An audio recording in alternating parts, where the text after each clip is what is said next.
wife says I have an addiction, and I have to agree with her. I have an addiction. Just a little bit of background. So for like the last probably 5 to 6 months, I have been searching for a Yukon expedition, Prijon Yukon Expedition, and almost every single day I have been checking Facebook, checking Craigslist, checking all kinds of Google chat rooms and everything like that, and just haven't found one. And yesterday, found one on Facebook. The catch was that I had to make a little bit of a drive. I went to work last night. I got home from work this morning at 7. I left the house at 8, and I drove to Hershey, Pennsylvania. Yeah, that's right. About 6.5 hours in the car, but there she is. So she needs a little bit of TLC. There's some parts missing. She has spent most of her life underneath a deck, which is good and bad, but right now she needs some serious cleaning. She needs a rudder. She needs a few other bits and pieces. But the skeleton's there, the frame is there. I can work with that. She floats, I'm assuming. I'm pretty darn excited about it. I may not look excited because I've been up for like 27 hours at this point. And I got another 6.5, 7 hour drive home. So I will be a zombie. Kids, don't try this at home.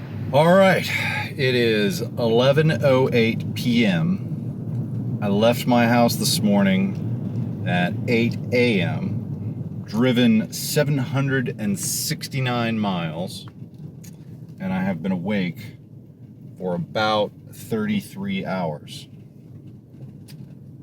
for a kayak. There are those that would question the merit of such an endeavor. There's a lot of people, actually. And what they would likely ask is, was it worth it? And my response will be, absolutely. If you know the boat you want, and you're patient, sometimes this is what it takes to get the boat. I am pretty excited to get this Yukon out in the daylight tomorrow and start making her river worthy. So, whew, good times. All right, got some sleep, got some coffee, got the new kayaks, new quote unquote kayaks off the car. I got some work in front of us. So this is my Yukon, and you can tell she definitely needs some love. So my plan is some vacuuming, but this is really what's got me worried. So like I said, she was stored under a deck, and so this is all deck stain from where they stained their deck and it dripped onto the kayak. So that makes my heart hurt a little bit, but I got a plan. And quite honestly, this part's kind of fun, because obviously this kayak has been neglected for a lot of its life, and so there is an element of satisfaction in bringing it back to life and giving it a good life. So I'm gonna get that one cleaned up. So yeah, let's get to it.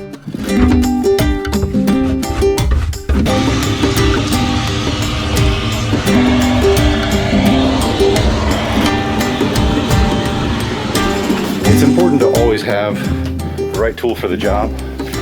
Sometimes in the professional kayaking world, you have to create your own tools.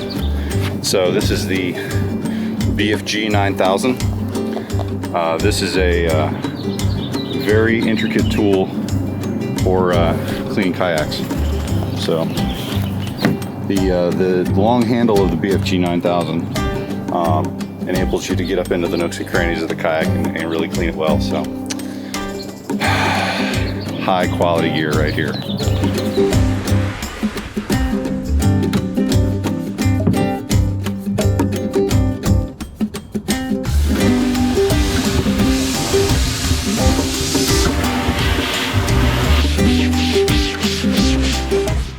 some dirty kayaks. I have vacuumed them, I've hosed them out, scrubbed them, and gotten a whole bunch of stuff out. There's some stuff that's just not coming out with a brush. And then of course there's the wood stain, which if it doesn't come out, I've already got my story lined up. My wife came out and she's like, it looks like blood. So the story is, if I can't get it out and people ask me about it, I'm gonna say it's the blood of my enemies, to make it sound cool. So we'll see. I used some magic eraser on it, just trying to see, and it kind of like lightened it a little bit, but there's no way it's gonna come off. So I've got them loaded up, and the next stop is gonna be a car wash. So I'm hoping some like hot water and soap, maybe, we'll see what that does at least. And then go from there to like plan C or whatever it is. But good times.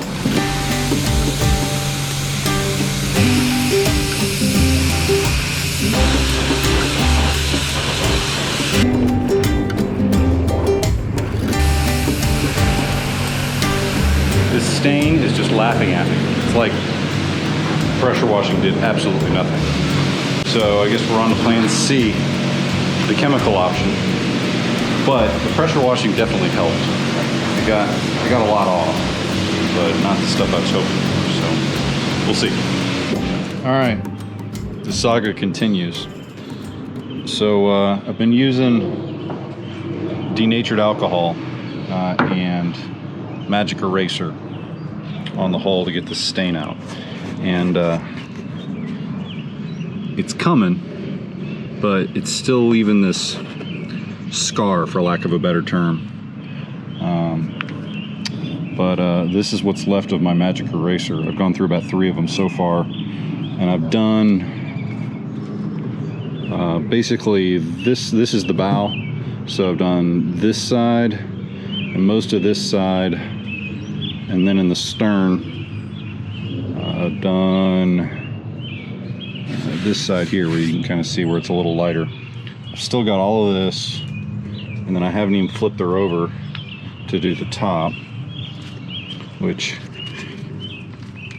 you can see the top has got plenty there as well. So it makes my heart hurt, but it's like adopting an ugly dog. Like, the only person that's gonna love that dog is you. Everybody else is gonna be like, oh, that's an ugly dog. But you know that's right here, that's where you're feeling that dog. So that's what Marigold is gonna be. That's what her name is. My wife named her Marigold. She's gonna be Goldie for short. So if you're familiar with Prijon Yukon Expeditions, you've probably had to go through this shark.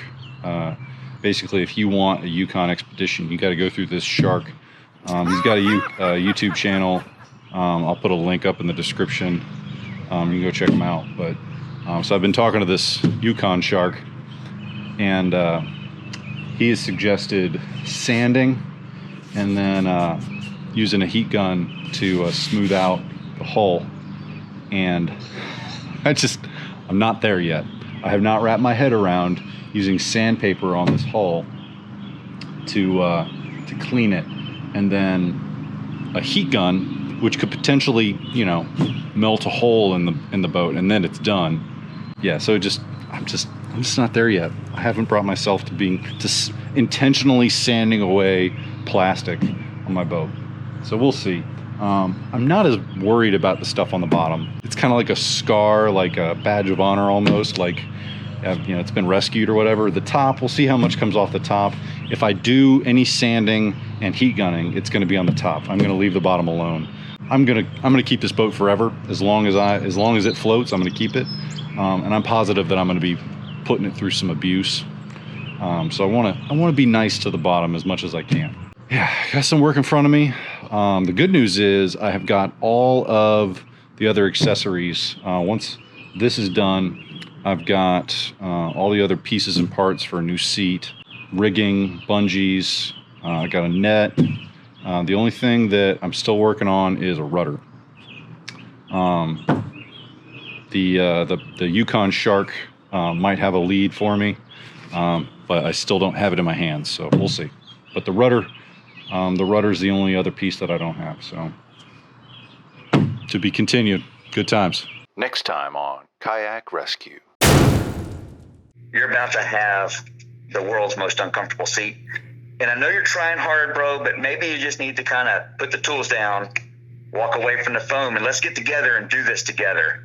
And that way we don't have to hide another phone purchase from your wife.